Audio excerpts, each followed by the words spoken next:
Yo, what's going on, everybody? This is Nothing But Bangers, aka MBB, aka Bangers, aka I've got a deck that, in my opinion, answers the meta perfectly with all of these new Arceus Dialga decks, all of these Leafeon decks, and even these water decks that are still hanging around. I think this deck is a great answer to them, and I'm going to show you some other similar decks that we've already seen some results from, including a deck that is currently top cut in the Ursa Day tournament. So depending on when you're watching this, that deck may have won the entire tournament, I don't know, or it could have been knocked out, by the time you're looking at this. So we'll see what's going on with that tournament in a video later on when we recap the Ursa Day tournament, but let's get to this deck profile. To start things off, I've got that gameplay going on the side so you can relax and check that out. And then I've got a couple of different scenarios with those games that I'll try to talk about as, it comes up. But this is the current deck in the Ursa Day tournament that is, honestly, it hasn't lost except for the round that it didn't show up. So this is a deck that clearly has some potential, and this is from Delvey. That's the person that's piloting it. But just to kind of highlight a couple of things that are different from my list, I don't play Mars and I don't play Hitmonlee, and I also have a split of one Cyrus, one Sabrina. Now, when you take a look at this deck list, there's a couple of things that stand out to me.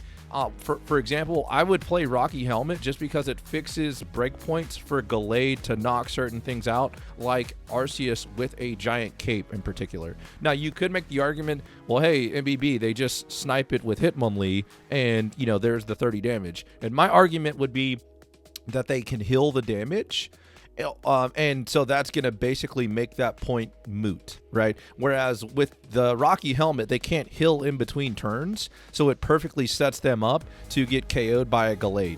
So there's a lot of different interactions there.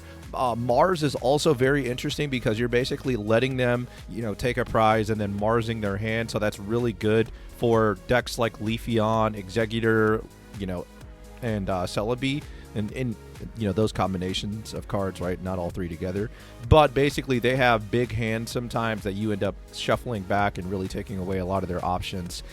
The double Hitmonlee, again, I think that a lot of people just play around it, and I don't necessarily see a ton of value in it. Maybe you could play it as a one of in my deck list, or but honestly, I cut it and I didn't miss it. So again, this deck, I think it has a lot of potential. It's got the double XP to pivot. It's got the Mars Shadow as well. You'll notice there's no Lucario either. So I think that that's valid. I think Lucario probably just is, it just doesn't add enough, in my opinion. Now, when you take a look at the other deck that I wanted to highlight, so this person also got top 8 in another tournament, and basically what you're seeing on the right side of the screen, by the way, is a great example of how Gallade just matches up into Arceus with no giant cape. I am guaranteed this knockout. So, it's because it's going to deal 130 plus the weakness for the extra 20, so it's going to deal 150. So that's huge. And you can make the argument, MBB, they brick, blah, blah, blah. Honestly, no matter what they set out, say they started with Dialga, I think we would have seen roughly the same result in that game. But back to the deck list at hand. So this deck list is choosing to run double Hitmonchan, Hitmonlee, and double Rocky Helmet, and then double Cyrus. So when I look at this deck list, I think that basically you can play Sudowoodo and get more damage over the Hitmonchans. And so that's why I choose to play Sudowoodo. And also by cutting some of those extra Pokemon, it makes your Pokemon communication a little bit more consistent. So the other thing that I look at with this deck is there's not a lot of pivot, right? You can't really pivot and save energy because there's no X speeds. And I think that that's something that this deck sometimes really needs. By the way, you're seeing Sudowoodo put in some work right here in this matchup against Water. And Sudowoodo puts EXs on a clock very well, right? It's doing a large amount of damage for one energy to these EXs, and it's giving you time to build up the Pokemon on your bench, like a potential Gallade later on, or a Mars Shadow that can come in and kind of synergize with that Sudowoodo. So let's get to my deck list. So this is my current deck list for Gallade, and to kind of highlight some of these cards. So you've got the Sudowoodo as a one-of and the Mars Shadow as a one-of, and I don't play Hitmonlee, like I mentioned, just because I don't think that it necessarily adds enough, and I would rather have Sudowoodo in a lot of cases.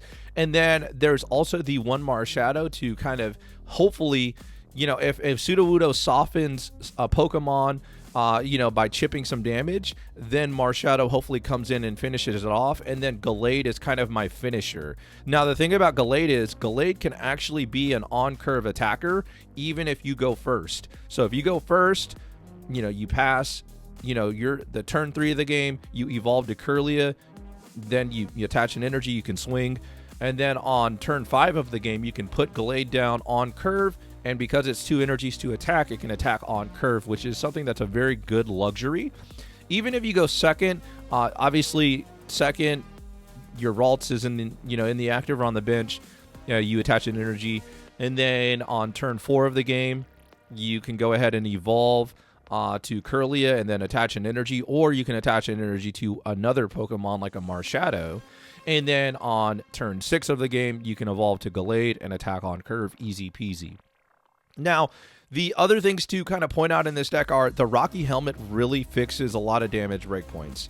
There's a lot of giant capes flying around. So, for example, let's just say that there's a Leafeon in the active, and then they put a giant cape on it. Well, if they swing into a Rocky Helmet, it's going to put them at 140, and that's going to be enough for Gallade to finish it off, assuming that there's 3 energies on it.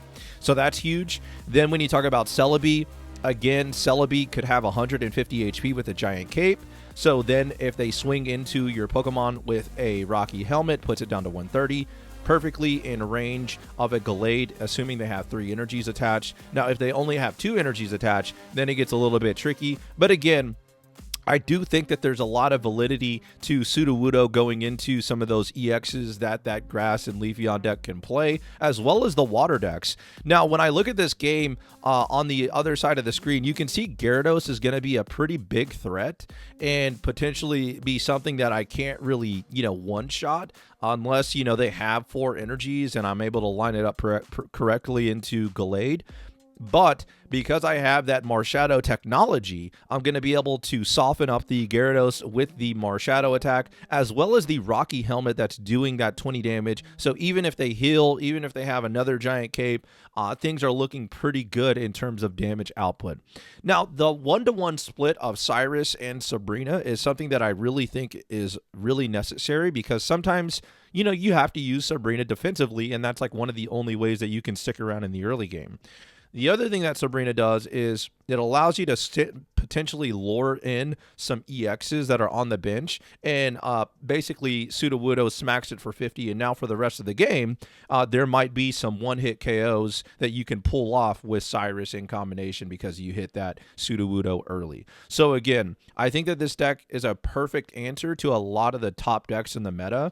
When you take a look at how many energies are being stacked on these Arceuses, on these Dialgas, on these Celebies, on these Leafeons, and then even when you get to some of the the off meta stuff like the water decks that you're seeing on the screen, they can have a lot of energies, and basically Gallade is able to take advantage of that. Now, there is a little bit of an odd interaction with Palkia and Gallade, because if they decide to nuke you with a Palkia, your Gallade is going to survive unless there's been prior damage on it. However, it is going to put you in a weird spot, because now they discarded those 3 energies and you're no longer able to one-shot them. So that's one thing that's a little bit tricky, and I believe it does come up in one of these games. One of these things that I kind of noticed when I was playing this deck as well, as you kind of take a look to the right side of the screen here, this is a EV opener, right? So I had been playing water. Before I recorded games, I played a few games against the Dialga Arceus, randomly and I wish I had recorded them, because some of those games were really good. But I assumed that I was actually going into a Vaporeon and a water deck. And the thing that you have to be aware of now with Arita is that, hey, they could be playing Glaceon, they could be playing Leafeon, as opposed to what we've been seeing, in the past month with Spacetime Smackdown with those Vaporeons, those Palkias, and those Articunos. So right here, you can see them trying to use Sabrina in a little bit of a defensive way, and I decided to put the Rocky Helmet on my Ralts because, I was like, hey, if they're going to swing, I want to at least be able to punish them, and if I punish them enough, I could potentially hit them for 20 and then switch in with X speed into my Marshadow and knock out the Eevee, okay? Because that would be a total of 60 damage, even if they put Cape. Because they hit my Ralts potentially, I would be swinging for a knockout. Now, this really caught me off guard. I didn't expect this, but now they're putting themselves in a position to where they're going to ramp this Leafeon.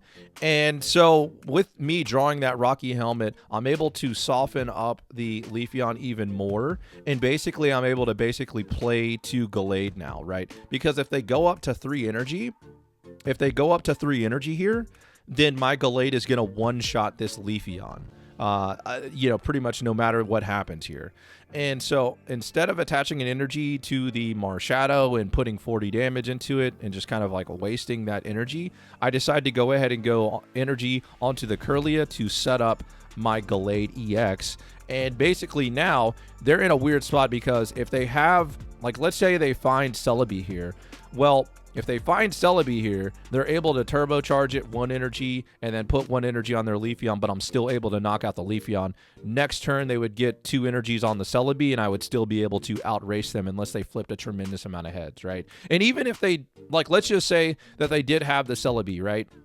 Well, they didn't knock out my Marshadow, so I can just switch out of the Marshadow, send in Gallade to knock it out, and then I still have that Marshadow threatening their Serebii on my bench. So really, this game, the way that it played out, it was pretty much unwinnable, even if they did have that Serebii. And, you know, some people would say, hey, you know, they didn't even, they bricked. Well, again, I would just kind of push back on that and say, even if they had the Serebii by that turn that they dropped the Leafeon, it wouldn't have mattered.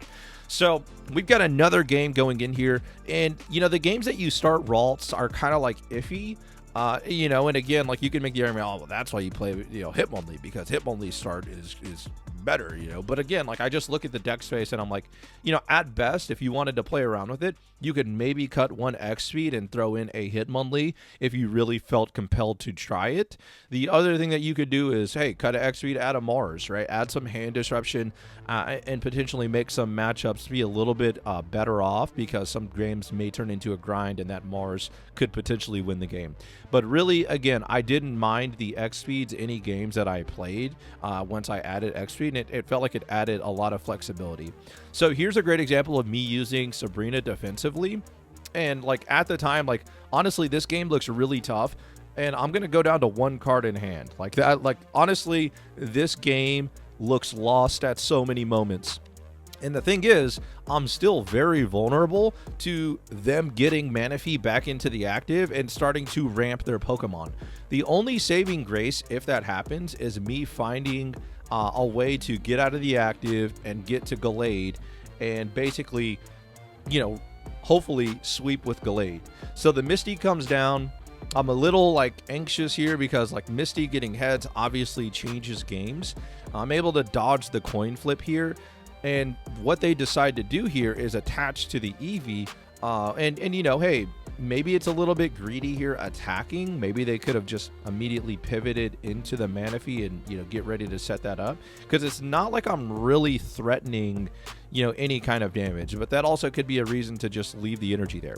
So I top deck Sudowoodo, and now, you know, hey, you could make the argument, MBB, keep the Sudowoodo in your hand, so that way if you draw Pokemon Communication, you're able to potentially get a part of your Kirlia line. The reason why I decided to put the Sudowoodo down is because I wanted to go ahead and make sure that I had another Pokemon that I could, you know, go 1 prize, 2 prize with. And like, that was my only option. And also, if I were to draw Pokemon Communication, it's not like I'm guaranteed to hit a Kirlia on it, right? I still have double Gallade in my deck, I still have double Kirlia in my deck, and I still have 1 Ralts. So like, it could go wrong in a lot of ways, and I didn't feel like it was worth it. So I just decided to go ahead and put it down on my bench and then switch in the Marshadow. Now I top deck another Ralts. I'm definitely going to hold that in my hand. I saw a comment in particular that said the way that they were critiquing, I think, the way that I hold basic Pokemon. And honestly, like, the reason why I hold basic Pokemon is because sometimes it doesn't progress my game state to just slap it down on the bench. And I would rather play to drawing a Pokemon Communication, use the Pokemon Communication with the extra Pokemon that I don't need, and hopefully find a piece of my win condition, right? So I know it's a little hard to see sometimes, but in that particular scenario, I think that it was 100% the correct play to hold my basic. And sure, maybe you can make some arguments in some of my other videos that I'm just holding on to it for the next game, right, as a kind of a joke. But, you know, again, I think that it's the valid thing to do. So right here, I pivot into my Sudowoodo. I'm going to go ahead and take this knockout and preserve my Marshadow. So that way, hey, I can at least have a revenge knockout and hopefully get 100 damage rather than, you know, the 50 damage that Sudowoodo would be doing to an EX. The other thing that could happen is I could potentially find the Gallade line, right? But again, when you look at this board, it looks like it's going to be an impossible game for me to win. Looking at how many energies my opponent has, looking at all the cards that they've gotten through, you know, double Misty, even though, hey, you know, maybe they don't hit every single Misty. Well, as you're going to see right here, they end up hitting another Misty or hitting a Misty. So they're 1 for 2 on Misties. Now they don't need to move any energies around. Like, I think against most decks, the water deck is basically guaranteed to win this game. However, I have outs, right? Not only is my Marshadow going to go into the active, if I can find Gallade, Gallade can tank any of these hits and get the game-winning KO. So here we go. I find the Pokemon communication after getting the research. I send in the Ralts. You know, I have 1 Kirlia, 2 Gallade in my deck. So the odds are in my favor to find the Gallade. And again, if I was playing Hitmonlee, it could be another brick. So that's just another aside that I would throw out there. But now I'm basically in control of this game. I have Cyrus. I have Gallade with 1 energy loaded. Pretty much, you know, in a game that looked impossible to win, I was able to find my stage 2 connector to go ahead and finish out this game. And pretty much there's nothing my opponent can do. Even if they play Cyrus on my Gallade, there's no way for them to go ahead and one-shot it, right? And here's the thing that I was talking about earlier, where it can get awkward, Gallade against Palkia, because they're gonna use, you know, the big boss attack and discard these energies. But because I have that Cyrus technology in my hand, I'm going to be able to Cyrus something from the bench and finish it off for the win. So, again, I do think that this deck is 100% a contender in the current state of the metagame. And hey, I was a little upset I pulled so many Gallades, but now it seems like it's paying off. So, check that out, right? In conclusion, I think Gallade is a really spicy pick to counter the meta, and if you're looking for a anti-meta deck, I don't think that we are in an era where you can play stuff like Farfetch'd and stuff like Kangaskhan in like a one prize deck, because there's just so much heal in the format with Arita and Erica and potions, and then obviously you've got Capes that's adding, you know, messing up potential breakpoints.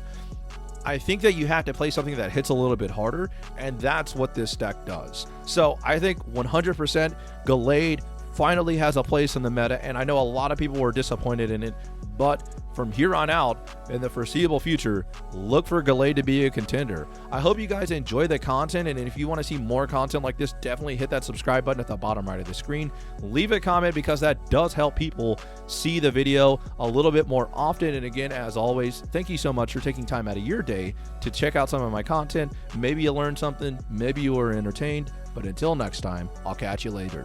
Peace.